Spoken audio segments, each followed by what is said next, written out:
Hello नमस्कार, कैसे हो? स्वागत है आपका अपने YouTube channel teach Madan history में। दोस्तों, उम्मीद करता हूँ आप लोग बहुत ही अच्छे होंगे और घर में बैठकर इस कोरोना महामारी से मुकाबला करते होंगे और आशा करता हूँ ये हमारे देश से जल्द ही ख़त्म हो जाए।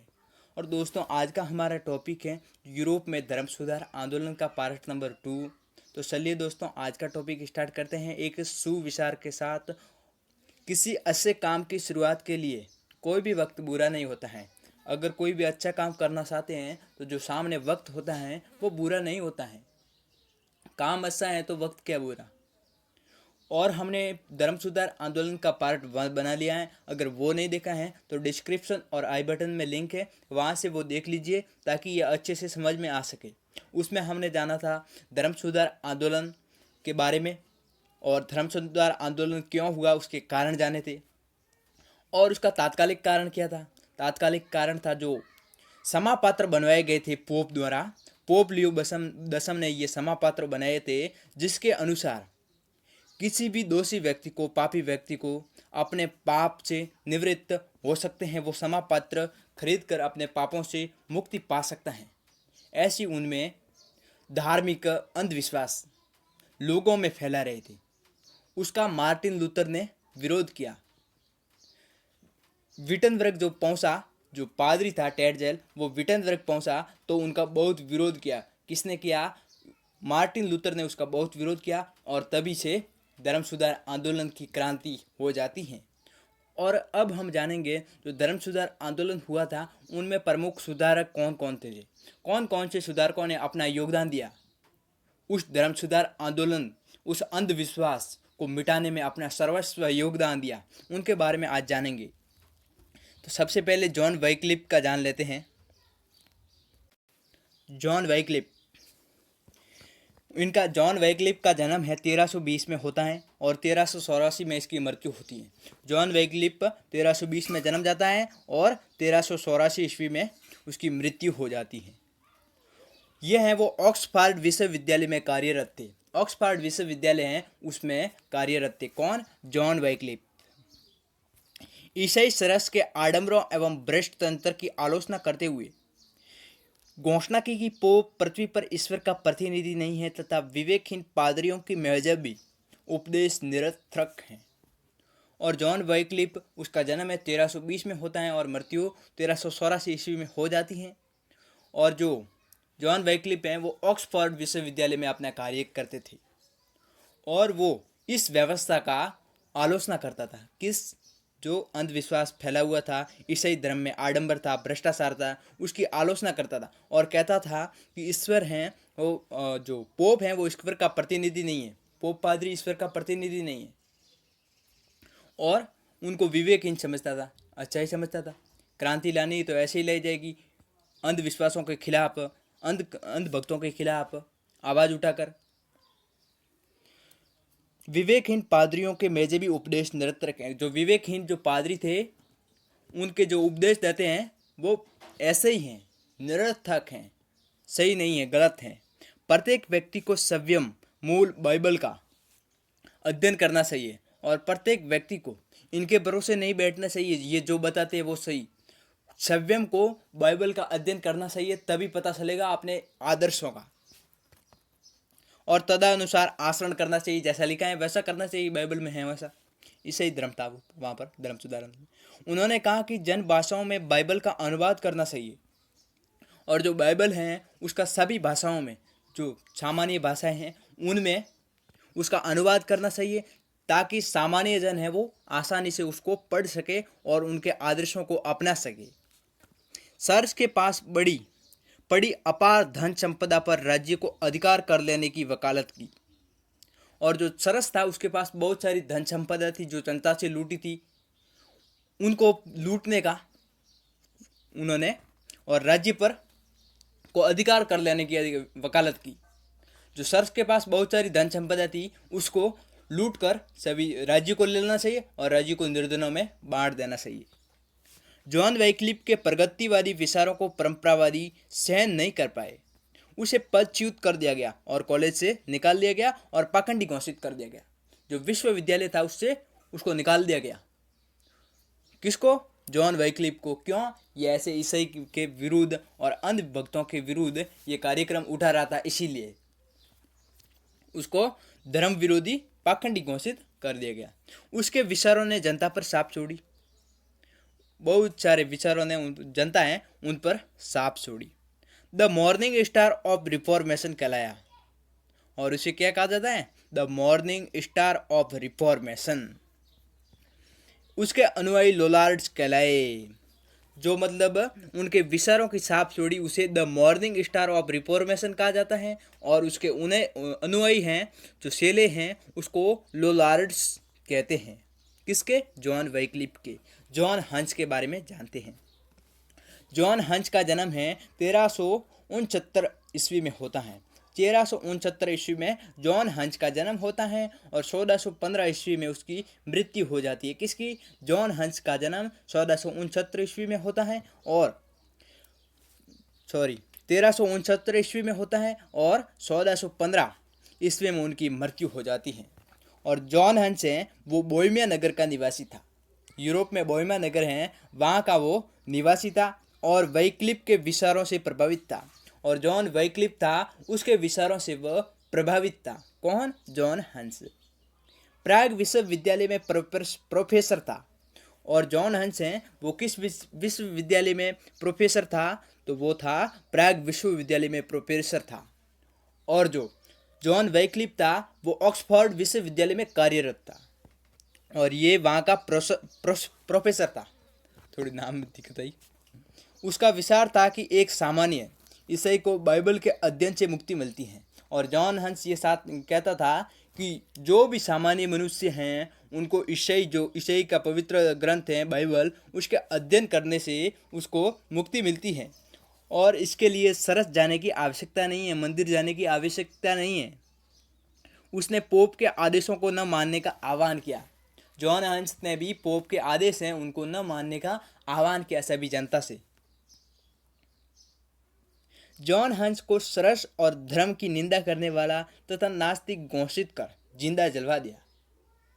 इसको नास्तिक समझकर और धर्म विरोधी समझकर जिंदा जलवा दिया। कब? 1415 ईस्वी में। अब है सेवानरोला, ये भी महत्वपूर्ण सुधारक हुए। उनका जन्म होता है 1452 में और इनकी मृत्यु होती है 1488 में। वो कम ही जिए थे, 36 वर्ष जिए थे वो। 1452 में उनका जन्म होता है और 1488 में उसकी मृत्यु हो जाती है। किसकी? सेवानरोला की। फ्लोरेंस निवासी सात्विक जीवन जीने वाला विद्वान पादरी था। और ये कौन था? पादरी था। सेवानरोला पादरी था। इसने पोप द्वारा सांसारिक भोग विलास युक्त जीवन जीने की आलोचना की। जो पोप हैं वो सांसारिक भोग विलास का जीवन जी रहा था, उसकी उसने आलोचना की। किसने? सेवानरोला ने। सेवानरोला का मानना था कि पादरियों को सरल सादा पंथनिष्ठ जीवन जीना चाहिए। पोप अलेक्जेंडर षष्ठम ने उसे सरस और तथा पादरियों के जीवन की निंदा करने से रोकने का आदेश दिया। और जो अलेक्जेंडर था, छठा अलेक्जेंडर था, पोप था, उसने उसको ये चेतावनी दी कि इनकी निंदा मत करो। पोप के आदेशों की अवहेलना करने पर उसे ईसाई परिषद के समक्ष बुलाकर प्राण दंड दिया गया। कब दिया गया? 1488 में। इसीलिए इसकी जल्दी मृत्यु हो गई 1488 में। और जीवित अग्नि को समर्पित कर दिया। जीवित अग्नि में जलाकर उसको मृत्यु दंड दिया गया। अब इरेस्मस, इनका जन्म होता है 1466 ईस्वी में। इरेस्मस का जन्म 1466 ईस्वी में होता है और 1537 ईस्वी में इनकी मृत्यु हो जाती है। ये कहाँ का निवासी था? हॉलैंड निवासी एक प्रसिद्ध मानवतावादी लेखक था। इरेस्मस है हॉलैंड का था और प्रसिद्ध मानवतावादी लेखक और उस कोटि का विद्वान विचारक भी था। इरेस्मस को लेखन कली की प्रभाव उत्पादकता के कारण शीघ्र ही लोकप्रियता प्राप्त हो गई। और वो लेखन कली है, लिखने का काम भी करता था, उसके कारण उनको शीघ्र ही लोकप्रिय हो गए। वो कौन? इरेस्मस, हॉलैंड का मानवतावादी लेखक प्रसिद्ध।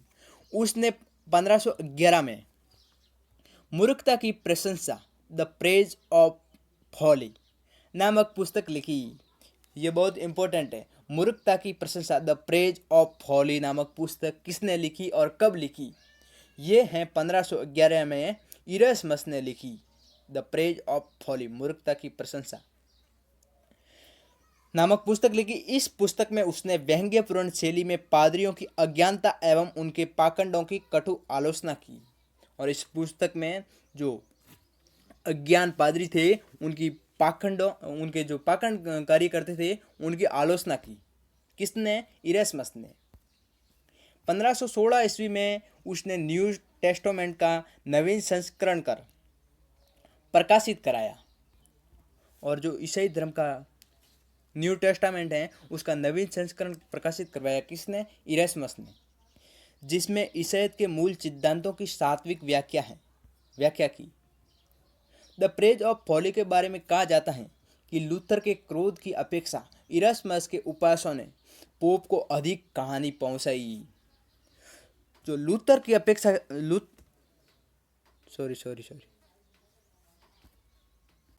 जो लूथर का क्रोध था उससे भी ज्यादा हानि पहुंचाती हैं ये मूर्खता की प्रशंसा द प्रेज ऑफ फॉली है, उसको आघात पहुंचाती है। किसको? पोप को। चलिए अब है मार्टिन लूथर। ये महत्वपूर्ण है, ये तो महत्वपूर्ण है, ये हर एग्जाम में पूछे जा सकते हैं। मार्टिन लूथर, इनका तो क्या कहना है। मार्टिन लूथर का जन्म 1483 में होता है। 1483 में होता है और 1546 में उनकी मृत्यु हो जाती है। 1546 में वो भगवान को प्यारे हो जाते हैं। ये कहाँ का था? जर्मनी के एक साधारण किसान का परिवार का था। जर्मनी के एक साधारण किसान परिवार का एक व्यक्ति था। कौन? Martin Luther. उनका जन्म कब होता है? 1483 में उनका जन्म होता है। उसके पिता उसे क्या बनाना चाहते थे? उसके पिता उसे वकील बनाना चाहते थे। लेकिन उसकी रुचि है वो धर्मशास्त्रों को पढ़ने में थी, अध्ययन करने में थी। जब उसने विश्वविद्यालय में धर्मशास्त्रों का, ये उनका फोटो है, ये था मार्टिन लूथर। जब उसने विश्वविद्यालय में धर्मशास्त्रों का अध्ययन शुरू किया तो उसका मन उद्वेलित रहने लगा तथा आत्मा की शांति के लिए वे ऑगस्टीन भिक्षुओं में शामिल हो गया। संत पौल के पत्रों को पढ़कर उसे ऐसा लगा कि मुक्ति का मार्ग अश्य कर्म, संस्कार और कर्मकांड नहीं बल्कि ईसा की सरल आस्था है।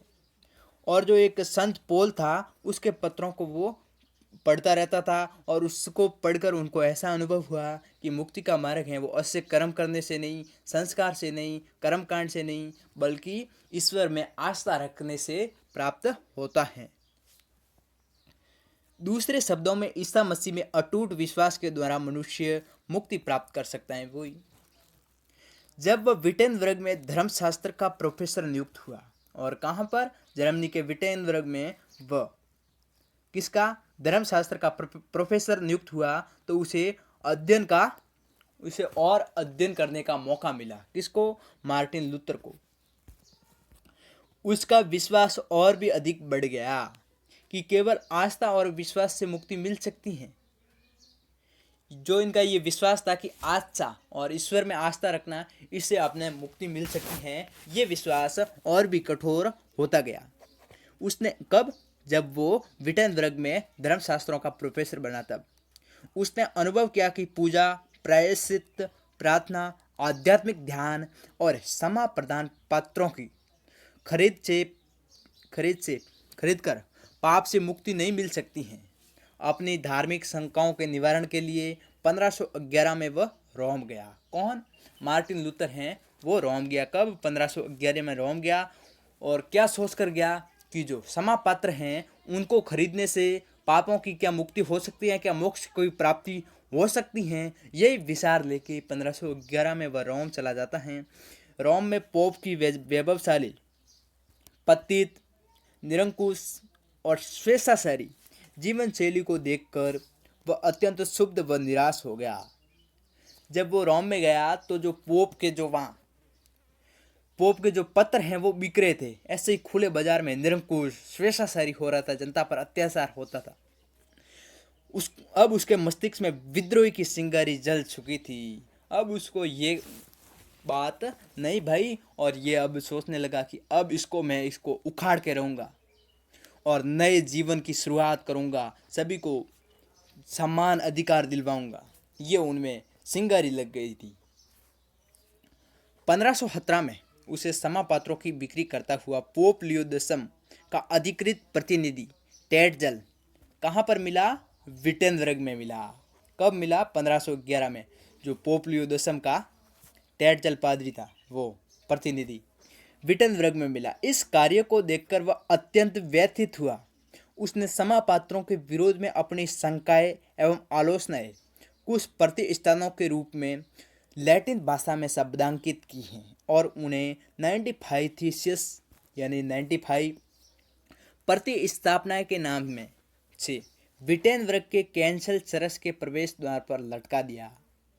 उसने दलील की समापात्रों के द्वारा व्यक्ति सरस के लगाए हुए दंड से मुक्त तो हो सकता है, किंतु मृत्यु के पश्चात वह ईश्वर के लगाए गए दंड से तो छुटकारा नहीं पा सकता।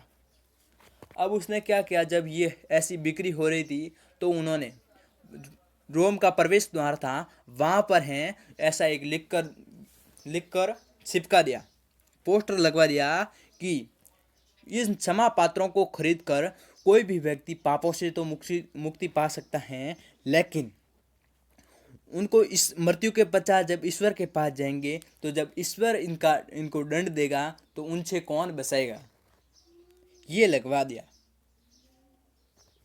उसके विचारों ने तेल का मचा दिया और पूरी जनता में हड़बड़ी मच गई। उसके समर्थकों की संख्या बढ़ने लगी। उसके समर्थक हैं वो बढ़ते गए। उसने कई पत्रक को पंपलेट कहते हैं लिखकर सरस की कमजोरियों पर प्रहार किया। अब वो सरस की कमजोरी है उस पर आघात करने लगा। कौन? Martin Luther. पोप के अधिकारों को चुनौती दी। सरस की संपत्ति जब्त करने और सरस पर नियंत्रण करने का आह्वान राजाओं से किया। उन्होंने राजाओं से प्रार्थना कर उनको लूटने का आदेश दिया, आग्रह किया। और 1519 में वह लिपजिंग में पोप के प्रतिनिधि और लूथर के मध्य एक खुले वाद विवाद में उसने ईश्वर और मनुष्य के बीच पोप को निरर्थक सिद्ध किया। और 1519 में क्या होता है? लिपजिंग में।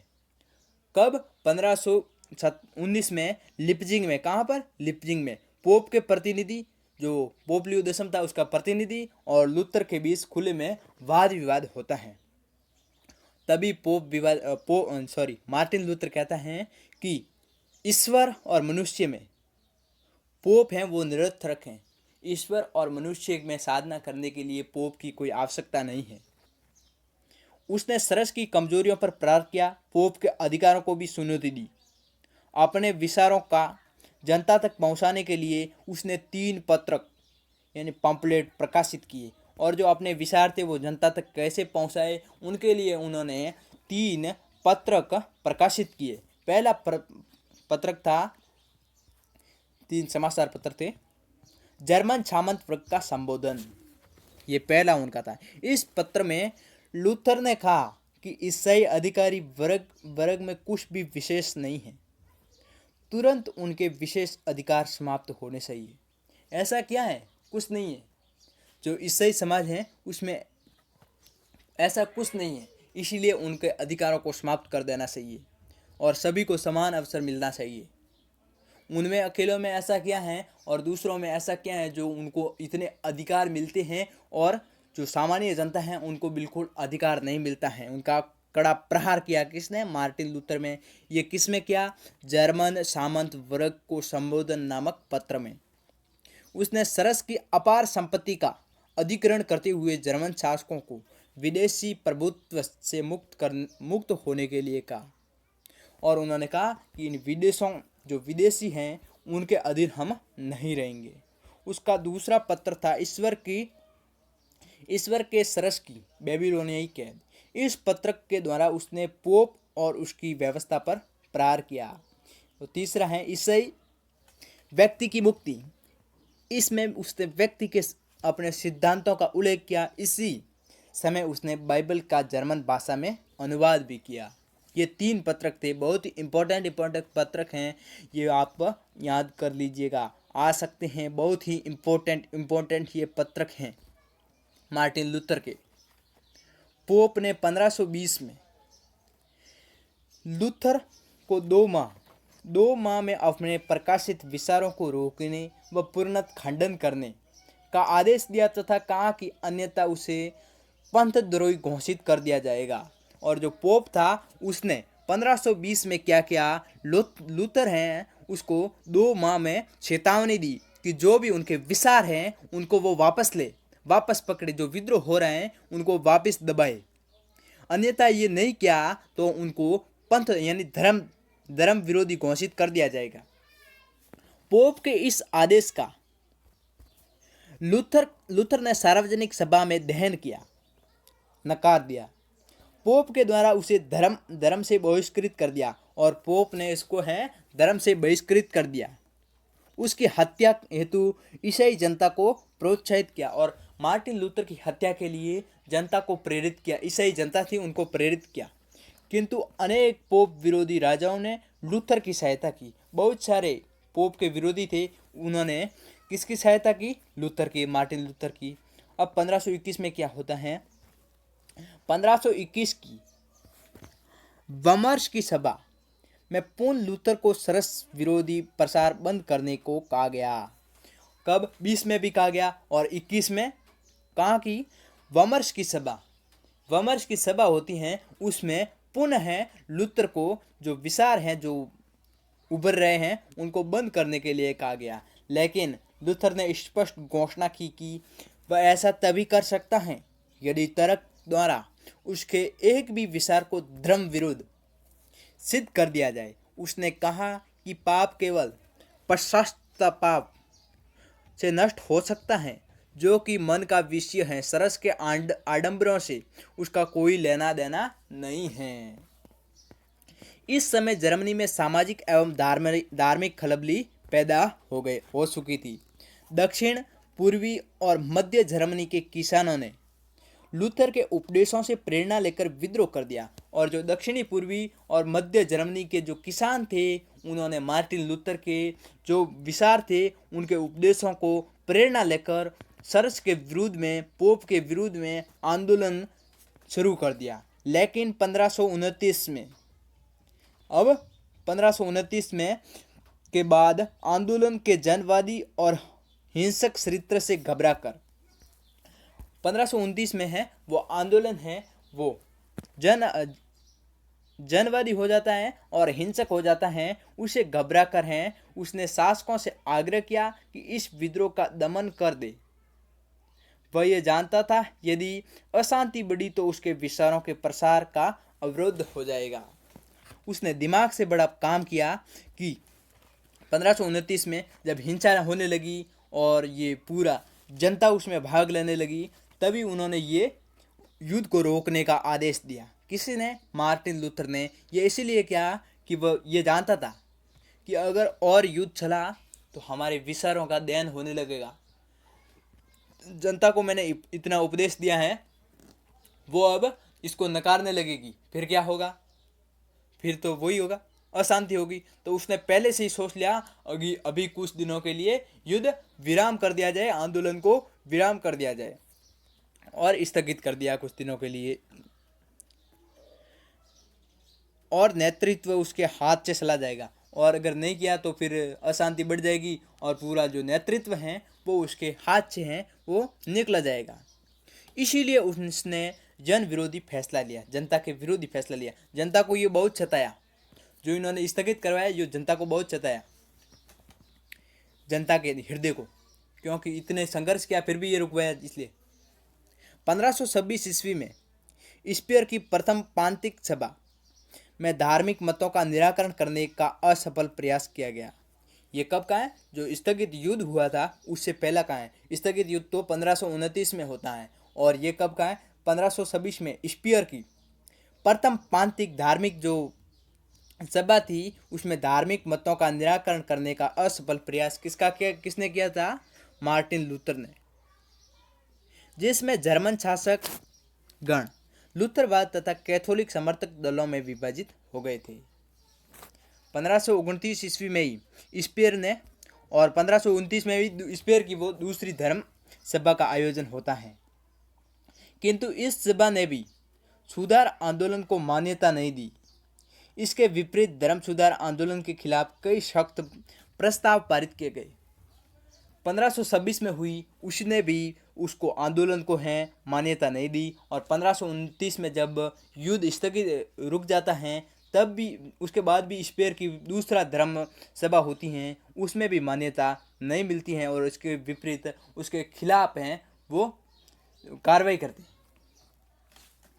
इन प्रस्तावों का लूथरवाद के समर्थक शासकों ने 19 अप्रैल 1529 को औपचारिक विरोध किया, और जो ये स्पेयर की धर्मसभा ने जो इनका प्रस्ताव ठुकरा दिया, उन प्रस्ताव का जो लूथरवाद के जो समर्थक थे उन्होंने इनका विरोध किया। कब? 14 अप्रैल 1529 में औपचारिक रूप से विरोध किया। इस विरोध या प्रतिवाद के कारण लूथर के इस सुधार आंदोलन को प्रोटेस्टेंट कहा गया, और इस आंदोलन को क्या कहा गया? लूथर के इस आंदोलन को प्रोटेस्टेंट। किसके कारण? इस विरोध या प्रतिवाद के कारण। जो स्पीयर की सभा थी, दूसरी सभा, उसके बाद में जो 19 अप्रैल 1529 में ये होता है, उसी के बाद 1530 ईस्वी में ऑक्सबर्ग स्वीकृति द्वारा प्रोटेस्टेंटवाद को सैद्धांतिक स्वीकृति मिल जाती है, और अंततः 1530 में ऑक्सबर्ग स्वीकृति द्वारा प्रोटेस्टेंट मत को सैद्धांतिक स्वीकृति है वो मिल जाती हैं। जर्मनी में 1546 से 1555 तक भीषण गृह युद्ध चलता रहा। जब सालर्स ने रक्तचाप से तंग आकर सिंहासन त्याग दिया तो उसके उत्तराधिकारी सम्राट फर्डिनेंड ने प्रोटेस्टेंट से समझौते की नीति अपनाते हुए 1555 ईस्वी में ऑक्सबर्ग की संधि की। संधि के अनुसार प्रत्येक शासक ने अपनी अपनी प्रजा को पंथ चुनने की स्वतंत्रता दे दी। धर्मनिरपेक्षता। दूसरा, 1552 में ईस्वी में प्रोटेस्टेंट द्वारा सरस की जो संपत्ति छीनी गई उसको भी मान्यता दे दी गई। 1552 ईस्वी से पूर्व प्रोटेस्टेंट द्वारा सरस की जो संपत्ति छीनी गई थी उसको भी मान्यता दे दी गई। लूथरवाद के अलावा अन्य पंथ धर्म को मान्यता नहीं दी गई। कैथोलिक बहुल क्षेत्रों में लूथरवादियों को मत परिवर्तन करने के लिए बाध्य नहीं किया जाएगा। ये समझौते का ऑक्सबर्ग संधि की शर्तें थी। कैथोलिक पादरियों को प्रोटेस्टेंट मत स्वीकार करने पर अपना दाहरी पद त्यागना पड़ेगा। मार्टिन लूथर के विचार बहुत सरल थे। उसने ईसा और बाइबल की सत्ता स्वीकार की। उसने पोप और सरस की दिव्यता और निरंकुशता को नकार दिया। सरस द्वारा निर्धारित कर्मों के स्थान पर उसने आस्था को मुक्ति का साधन बनाया। संस्कारों में उसने केवल तीन संस्कार, वो कौन कौन से हैं? नामकरण, प्रायश्चित और प्रसाद या पवित्र भोज। नामकरण यानी बपटिज्म, प्रसाद यानी पेनिस यानी पवित्र भोज यूखारिस्ट को ही माना। सरस के चमत्कारों को नहीं माना मार्टिन लूथर ने। उसने पोप, कार्डिनल और बिशप के पदानुक्रम को समाप्त करने की मांग की तथा सभी आस्थावानों की पूर्वताई की घोषणा की। उसने राजाओं को सरस का प्रधान माना। पादरियों के ब्रह्मचर्य पालन की अनिवार्यता को समाप्त कर दिया। पादरियों की जो ब्रह्मचर्य की पालन की अनिवार्यता थी उसको भी उसने समाप्त कर दिया। अब ज्विंगली का जन्म है वो कब होता है? 1484 में ज्विंगली का जन्म होता है और मृत्यु है 1531 में मृत्यु के घाट जाता है। लूथर के समकालीन, ये लूथर का समकालीन था, सेम टाइम का था। समकालीन ज्विंगली का जन्म स्विट्जरलैंड के टोगेनबर्ग प्रांत में 1684 ईस्वी में होता है। यह यथार्थवादी एवं मानवतावादी चिंतक तथा प्राचीन साहित्य के प्रति गहन रुचि रखने वाला था। उसने पोप का सक्रिय विरोध किया और पवित्र बाइबल को ही मनुष्य का एकमात्र निर्देशक घोषित किया। इसने इरस्मस के मानवतावादी विचारों तथा लूथर के सरस विरोधी विचारों का साथ समन्वय करके ईसाइयों के लिए शरत प्रार्थना की परंपरा का सूत्रपात किया। किसने? ज़्विंगली ने। 1525 ईस्वी में सुधारवादी चर्च यानी रिफॉर्मर चर्च की स्थापना की। किसने? इसी ने, ज़्विंगली ने। पवित्र भोज के प्रश्न पर वह मार्टिन लूथर से भिन्न विचार रखता था। उसने शक्ति का प्रयोग कर कैथोलिक को सुधारवादी चर्च में सम्मिलित करने का प्रयास किया, जिससे स्विट्जरलैंड में 1531 में गृह युद्ध छिड़ गया। इस गृह युद्ध में वह मारा गया, ज़्विंगली मारा गया। बाद में केपल की संधि हुई, जिसके द्वारा वहाँ पर कैथोलिक व प्रोटेस्टेंट मत दोनों मतों को मान्यता है वो मिल गई। अब कॉल्विन भी महत्वपूर्ण सुधारक था। कॉल्विन का जन्म 1509 में होता है और मृत्यु 1566। कॉल्विन का जन्म 1509 ईस्वी में फ्रांस में हुआ। प्रोटेस्टेंट मत की स्थापना में लूथर के बाद कॉल्विन का ही नाम आता है। कॉल्विन पहला सुधारक था जो अटूट विश्वास के साथ ऐसा पवित्र संप्रदाय स्थापित करना चाहता था जिसे अंतर्राष्ट्रीय मान्यता और ख्याति प्राप्त हो।